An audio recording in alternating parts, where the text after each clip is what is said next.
Welcome in, everybody. You're listening to Wrestling Payments, a podcast where we help payment professionals contend with the challenges of modernizing their payments operations and identifying ways to build for the future. If you're interested in payments innovation and modernization, you're in the right place. Now, let's get into it.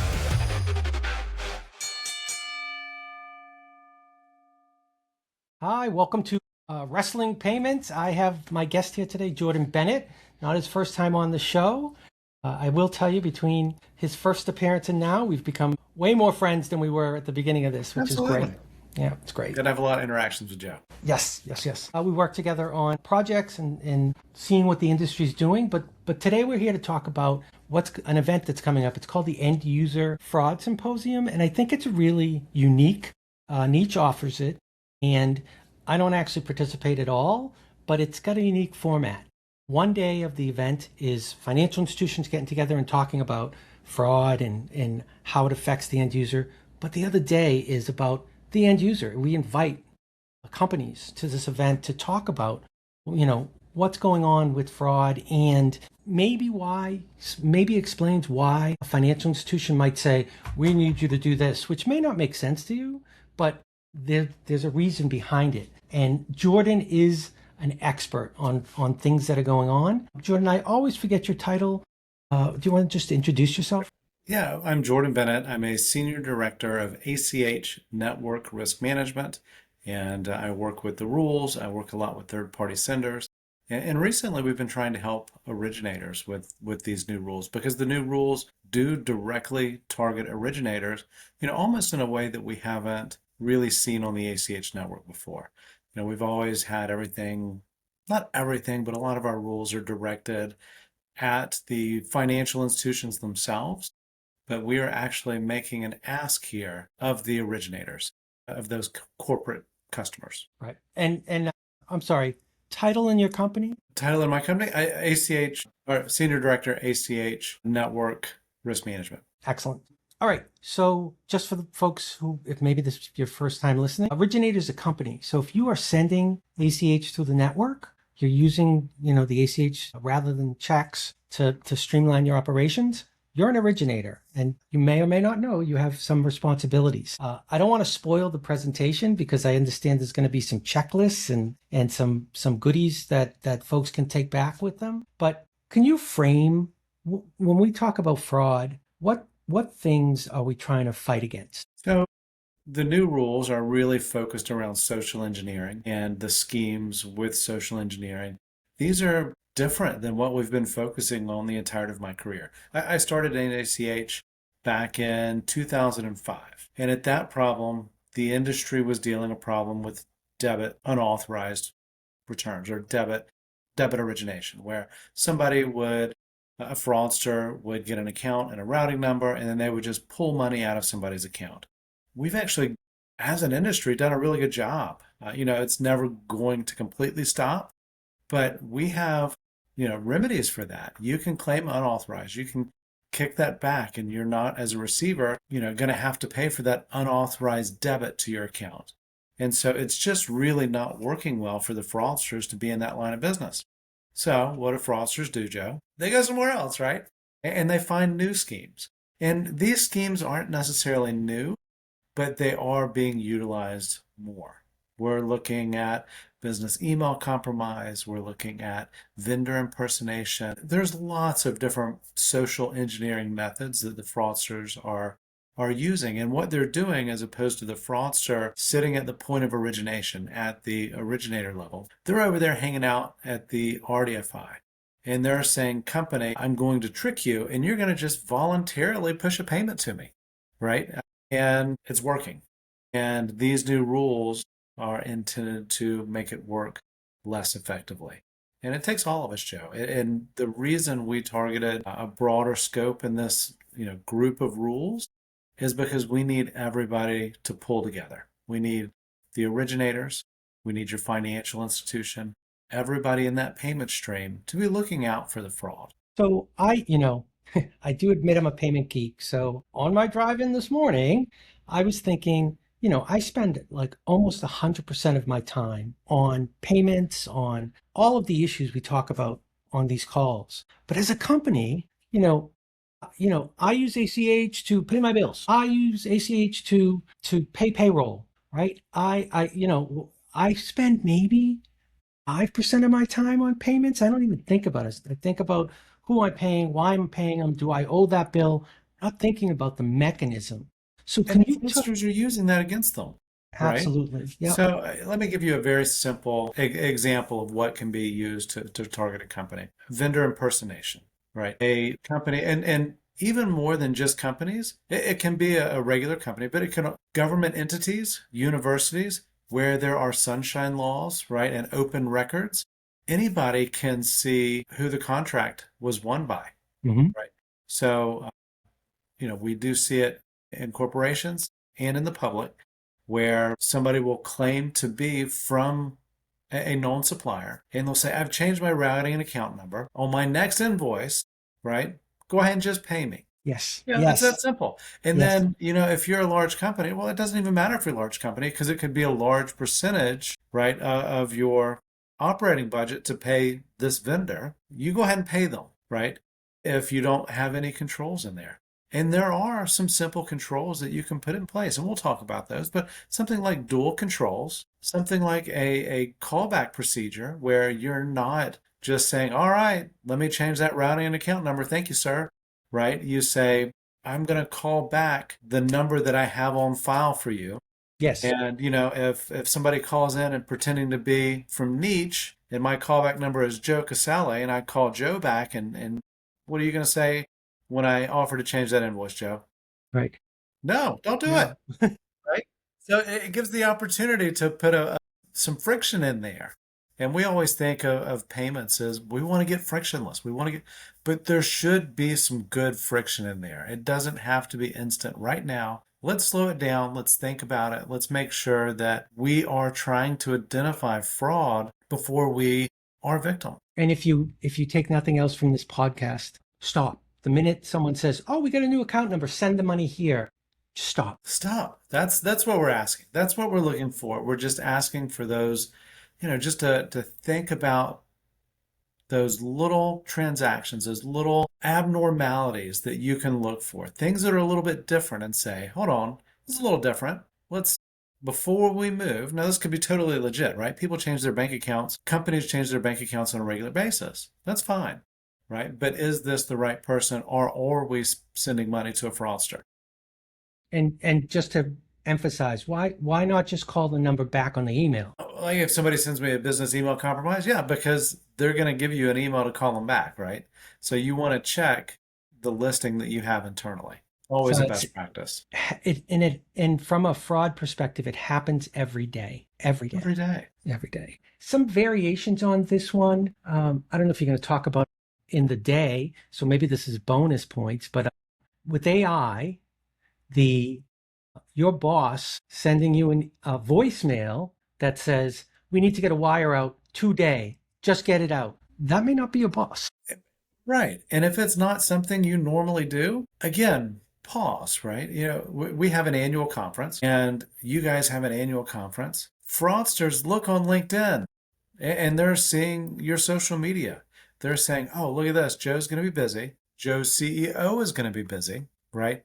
And this is an opportunity where Joe's CEO may not be accessible. So he may not be able to get a hold of him and Joe's going to panic. Right? I've gotten emails quite a few times during my annual conference where somebody has tried to pull the scenario on me.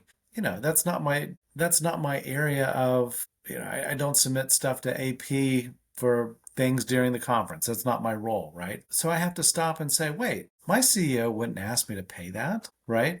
And I probably couldn't get a hold of her, but in this case, I don't need to. I can recognize this. But don't, just because you can't get a hold of the person who's asking you for that money, go ahead and send it. It's not that important. Almost always with these schemes, there's a sense of urgency. It's right now or something's going to happen, right? If something seems urgent, it's probably an issue, right? And there's probably some sort of fraud in there. Now, things can be urgent, but you'll be able to contact whomever it is and verify it. If it's urgent, there's no verification, leave that alone. slow it down, add some friction. And this has been going on for a while. My brother-in-law he started as a teller and he ended up as a loan guy. And he literally visited one of his customers and said, "Oh, if you get a call that says send a wire, check that it's not a wire." By the time he got back to the office, the client was calling him and saying, "We had one of those things today and we sent out something." And it's like, I just told you. Yeah. The real estate industry has actually been ahead of everybody else because they've been telling people for years, decades, right? Hey, just what your brother was saying. And because fraudsters realize that a closing is probably one of the largest transactions that anybody will ever make, right? And if they get a hold of your name and you've got some unsuspecting buyer, they've got a pot of money they're about to give to somebody. Why not give it to me, the fraudster? Right. Right? Right. And that's what they're trying to do. So real estate agents, brokers, title companies have long been saying, hey, you're only going to get contact information from me. Do not send out a wire unless you talk to me. And we need the rest of the industry, or the rest of the industries, right, with payments to really take that same cautious approach. Verify payments before you send them out. Make sure that it is going to the appropriate routing and account number, and that a fraudster hasn't tricked you into sending that payment out with social engineering. Right. And those real estate guys learned because all these buyers were getting that last minute fax that said, "Oh, by the way, here's the new wire information." It was not the new wire information. No, it's not. Well, and think about it, Joe. In that situation, my last house, we had sold a house, and then I had a big pot of money that I was going to put on my new house, right? And I put 20% down on the purchase of a house. That is a lot of money. It's scary having that much money in your account, right? That's all the money I had in my account, right? I put this big bundle together, and if I send it to a fraudster, you know what's not going to happen? I'm not going to buy that house because I'm not going to have the money to buy that house. Right. And that is what scared the industry, because it was not only was it theft, but it was also stopping all these closings. It was harming more than just the buyer, because now the seller is, in a bad position. The realtors are in a bad position. Nobody wins there. Right. Yeah, it's horrible. But again, the real estate guys learned. So yeah, that was good. I do have two other topics I want to talk to you, but thinking about how long ago, I mean, he's retired. My brother-in-law is retired now, but thinking about how long ago, this menu of options that the fraudsters have to kind of push on this scheme or push on that scheme. One of the schemes we are hearing regularly right now is the bank has called me and worked through a problem with me, and they just asked me to give me the tokens that I was getting, the one-time passwords on my phone. That happened to my wife. And, this stuff has happened for a long time, right? They're getting much better. Mm-hmm. And my wife, she's a doula, and she was working with a customer, very tired. It hit her just at the wrong moment, right? And she was in our bedroom. She was going to go to bed early that night because she had been up with a customer, and I was out just watching TV. And she comes out on the phone and lets me listen in because she kind of figured something was up, right? And man, I'm from Atlanta, right? And this was a Southern lady.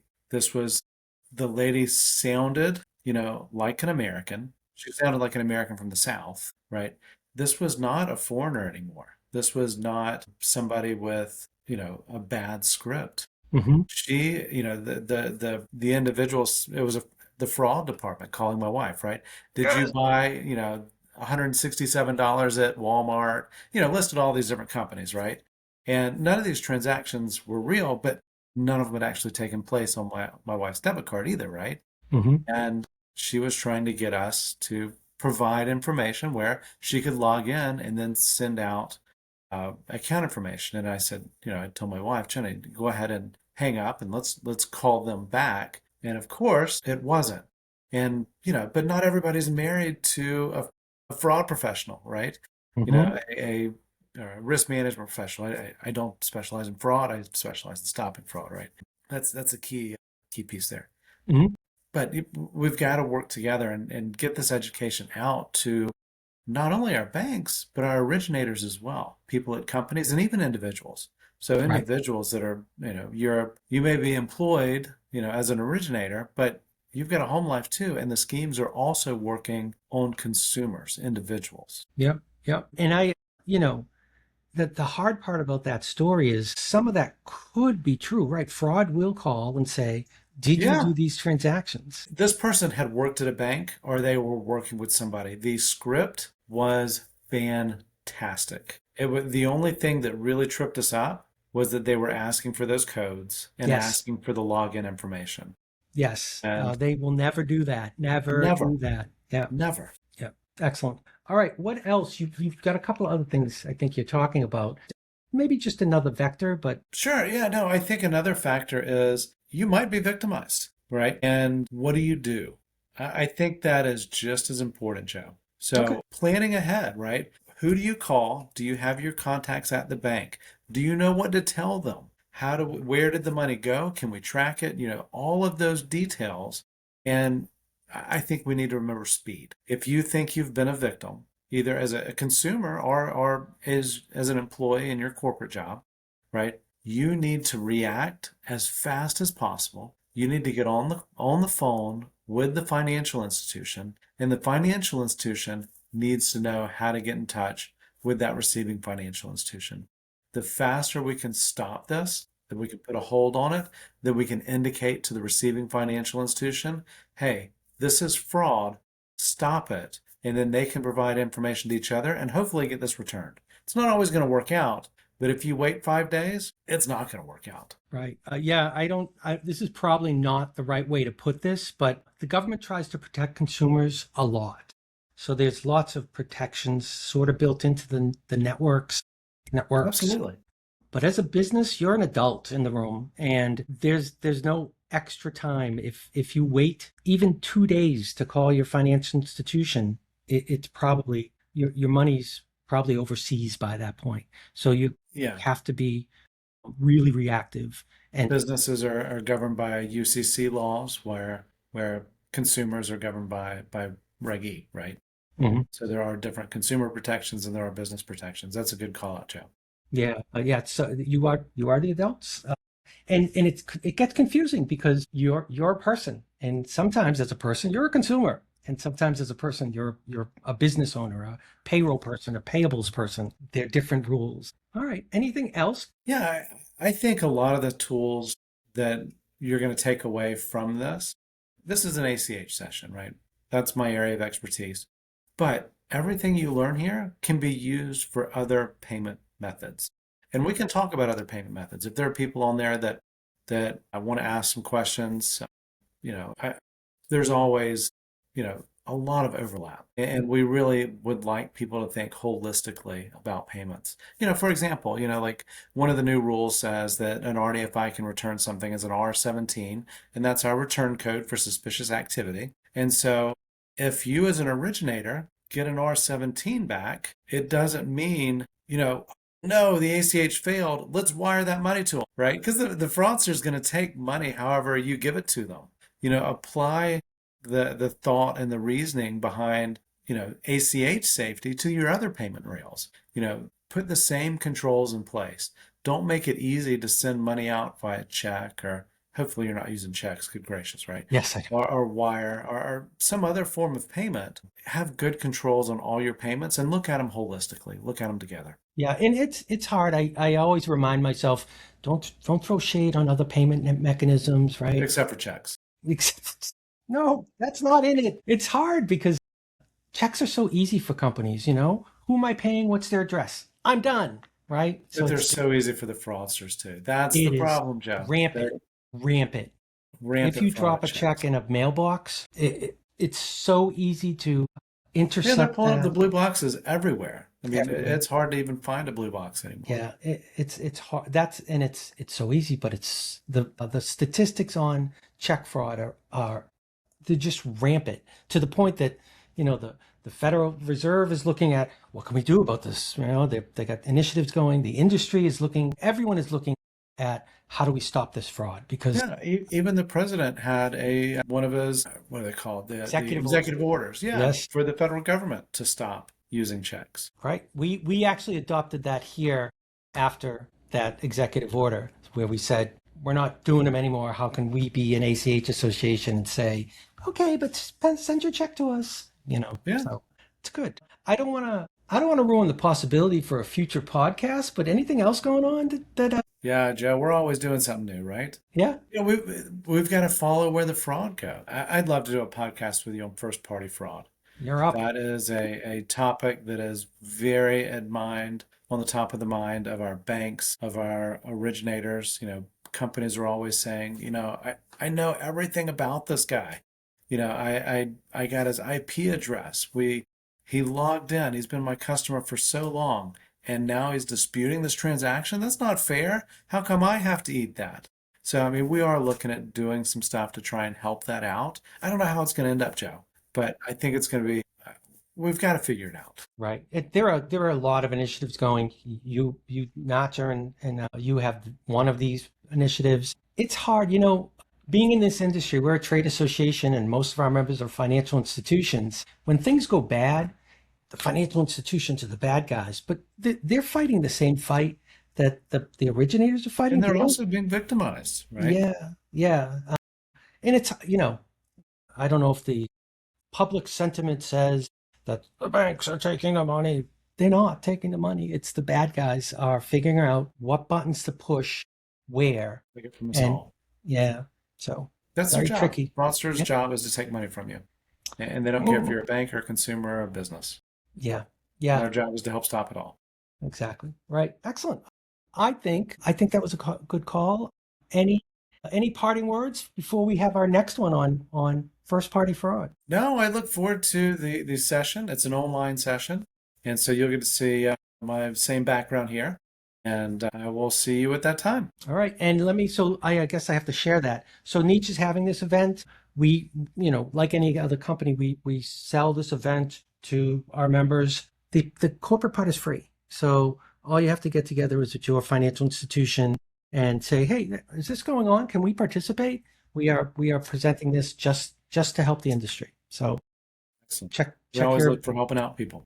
Yeah, excellent. Making sure they're safe. Till next time. Thanks. Till next time. Thank you, Joe. Yep, bye.